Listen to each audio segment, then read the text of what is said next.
Quran-ı Kərimdə təqva barəsində ayələr var. Hətta Quran-ı Kərimdə 226 dənə təqva barəsində ayə var.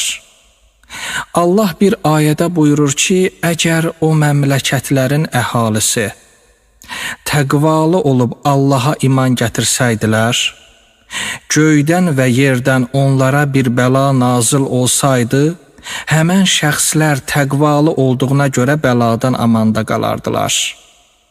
Həqiqətən təqvalılar təhlükəsiz bir yerdədirlər, lakin onlar bunu təkzib etdilər. Və buna görə əməllərinin cəzası olaraq biz onları yaxaladıq və yaxalarından yapışdıq.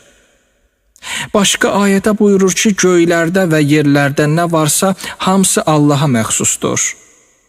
Allah sifətlərində tərif olunmuşdur və tərifə layiqdir. Quranda Ərəf surəsinin 29-cu ayəsində Haqqı Teala buyurur: Ey iman gətirən şəxslər, əgər təqvalı olub Allaha iman gətirsəz, Allah sizə haqla batılı bir-birindən fərqləndirən bir qüvvə verər. Sizin günahlarınızı bağışlayar. Allah böyük lütuf və bəxşiş sahibidir. Əleyhissalam deyir ki, sizi Allahdan qorxaraq təqvalı olmağı tövsiyə edirəm. İnsan Allahla öz arasında pərdə saxlamalıdır. Buna deyərlər həya pərdəsi. Hətta nazik də olsa belə insan Allahla öz arasında pərdə saxlamalıdır. Əleyhissalam deyir ki, mən kəsəul həya səubəhu ləm yərən nasu aybəhu.